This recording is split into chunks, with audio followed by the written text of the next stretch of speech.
The building of the Kaaba has gone many times, different buildings. The stones of the Kaaba don't go back 4,000 years. The physical bricks of the Kaaba, they are renewed every few decades. But there's one brick that has been there for 4,000 years. And that is, of course, the Hajr Aswad. And that is, by the way, a huge achievement. Bismillah, alhamdulillah, wassalatu wassalamu ala rasulillah wa ala alihi wa sahbihi ajma'een. Brothers and sisters in Islam, Assalamu alaikum wa rahmatullahi wa barakatuh.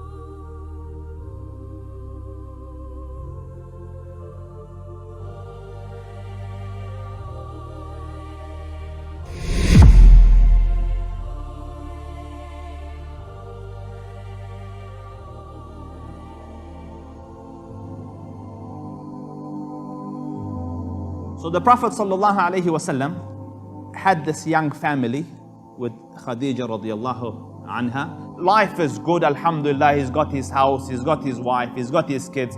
In society, he's adored. They call him as-Sadiq al-Amin. And alhamdulillah ta'ala, kids love him. You know, he usually carries dates in his pockets, gives it to the kids that come to greet. So he enjoyed a great standing amidst the community. And now at the age of 35, something big happened in Makkah. The center of Makkah is the Kaaba. And subhanAllah, it seems to be geographically centered as well. The Kaaba is a building. And buildings go through, deterioration. And the Kaaba was going through deterioration. And certain things accelerated the deterioration. One of those was, they say some lady decided she's going to cook near the Kaaba. And it damaged the building. Later on in the year, a massive flood came to Makkah and it destroyed some of the walls of the Kaaba. So it's partially destroyed and not fully. And so they decided that they need to rebuild the entire Kaaba. Both damages had done. The fire weakened it, and then the flood pretty much destroyed the structure, even leaving some remnants here and there. When the Kaaba was destroyed, there was a news of a sale going on in the city of Jeddah. At the time they called it Judah. And what had happened was that the Caesar of Rome had sent supplies to one of the cities of Yemen to build a massive church over there. So he got the best wood and the best marble and the best craftsmen to go and build that church in Yemen.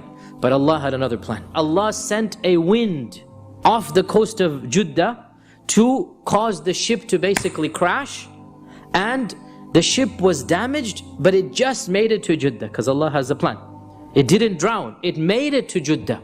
And when it made it to Jeddah, all of the cargo that the Caesar has, the most expensive marble and the grandest wood, now Arabia has no marble, right? There is no fancy wood, it's a desert. You don't get fancy wood in Arabia, right? They don't have these building structures. They don't have craftsmen to that caliber. And Allah had willed that this is gonna happen. And so they set up the merchandise for sale. So they set all of this merchandise, the marble and the fancy wood and everything. And there was also a najjar, a craftsman basically, a carpenter or a craftsman with the ship. And so the Quraysh, when they heard about this, they gathered together all their wealth and they went to Jeddah to purchase all of this and to hire the craftsmen as well to come. And this is now a craftsman that has been educated in the palaces of the Caesar.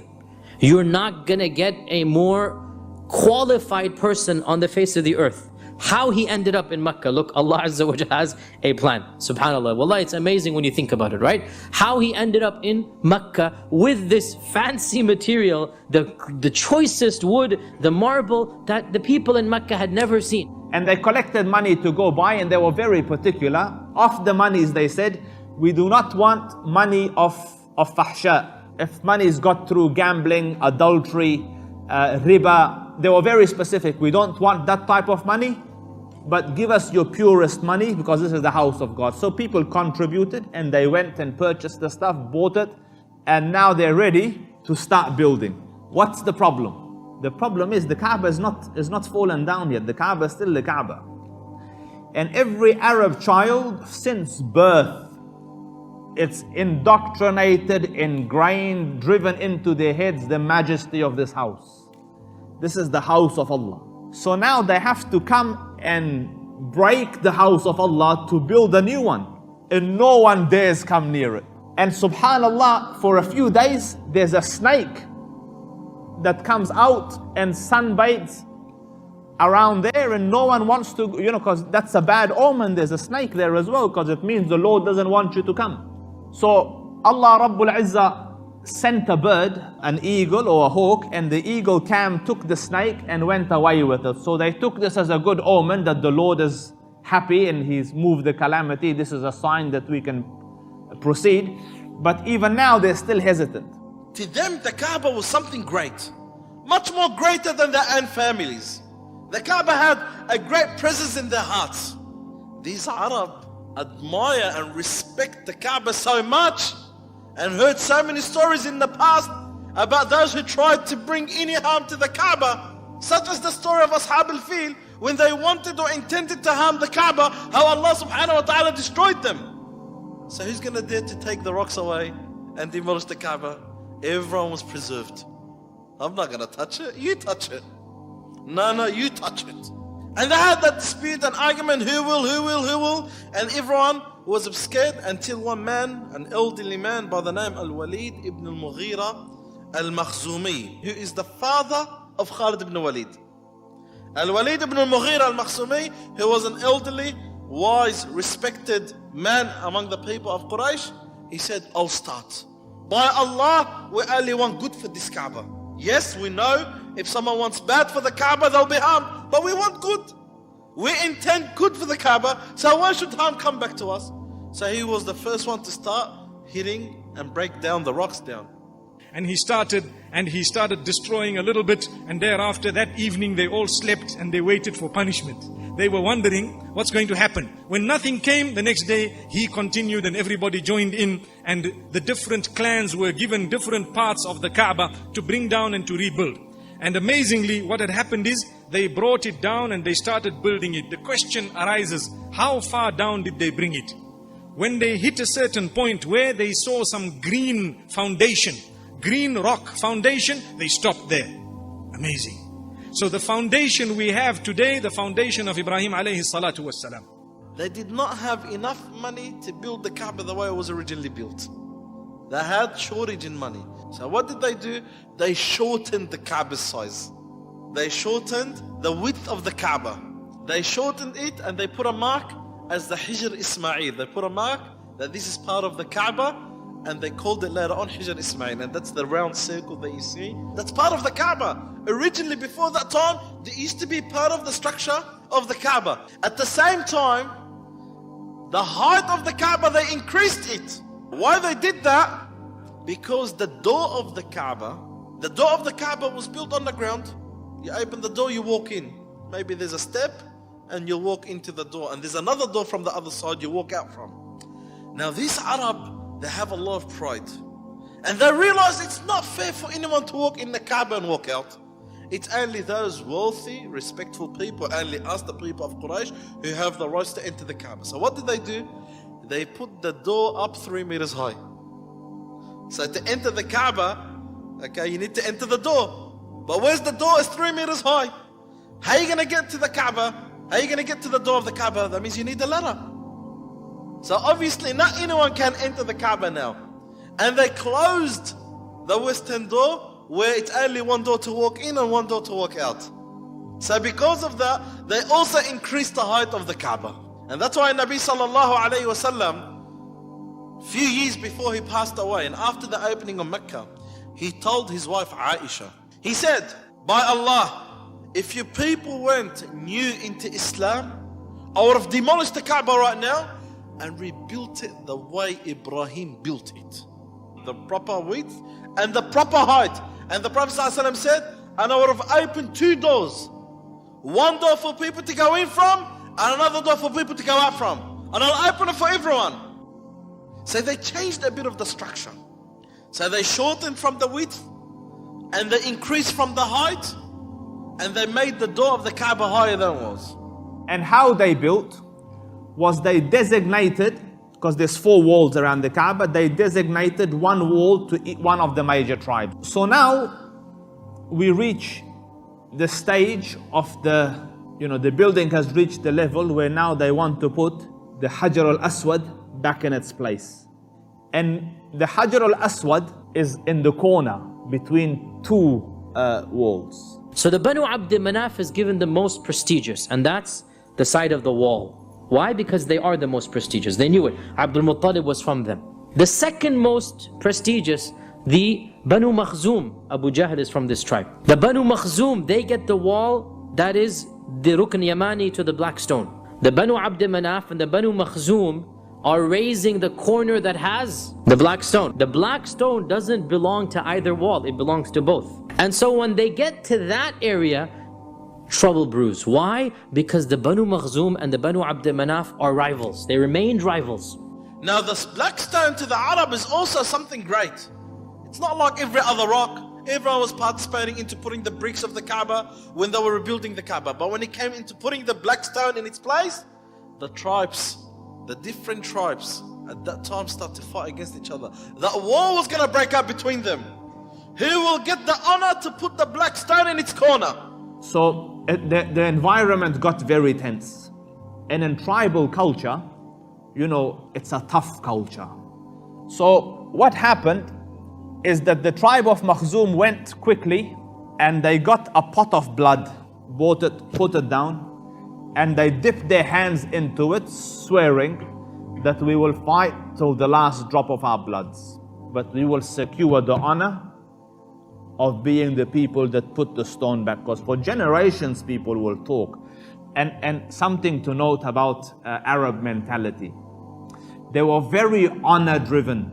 Like prestige and honor meant a lot to them. Money and stuff didn't that much. So when Makhzum did this, the other tribes went and got pots of blood and they did the same. And the tension lasted, and some say a few days and some say 5 days. So eventually one of the elders, one of the wise, because with age comes wisdom, came to the gathering and he said, listen, if we go to war, what will be left in Makkah? Like, we're all family, we're all cousins, all intermarried, all interrelated. Where do we look at? So they all, agreed that it's not the best to go to war. So what to do? So he said, listen, let's take a judge between us, an arbitrator, hakaman baynana. So who, because everyone is linked to a tribe, so they said, listen, let's just do a random one. The next one that walks in through the gates of the masjid. And who came up with this idea? Abu Umayyah ibn al-Mughira. He was one of the pagans, one of the leaders of Quraysh, and he came up with this idea and everybody agreed. So they didn't tell anyone, but they waited. Whoever is going to enter the masjid first, we will make that person the one who's going to judge between us as to who is going to place this particular stone in its place. What this basically meant for them it's the luck of the draw. It's lottery system. That whoever walked in would obviously choose his own tribe. So we leave it to the luck of the draw, because nobody would ever choose somebody else's tribe. So Allah Rabbul Izzah chose that the person to walk in at this stage is the Prophet ﷺ. And remember his lifestyle. Khadija radiallahu anha said, you always kept the middle path. And now he walks in and automatically the whole society accepts. We are happy with Sadiq al-Amin. We are happy with Sadiq al-Amin. Because he is a solution seeker, peacemaker, one that comes with wise solutions. When they saw him, they all got happy and excited. If it's him, Muhammad, then we'll all accept him. It's the Sadiq. It's the Sadiq, the honest, Al-Amin, the trustworthy, Muhammad sallallahu alayhi wasallam. That was the name of the Prophet alayhi salatu wasallam. Everyone knew him. Everyone knew the Prophet sallallahu alayhi wasallam from his trustworthiness. Everyone knew the Prophet sallallahu alayhi wasallam from his honesty. Everyone knew the Prophet Muhammad sallallahu alayhi wasallam from his great morals and character before he was a prophet and a messenger. So when they saw the Prophet sallallahu alayhi wasallam walking in, everyone raised their hands up, accepting that the Prophet Muhammad sallallahu alayhi wasallam will be the judge.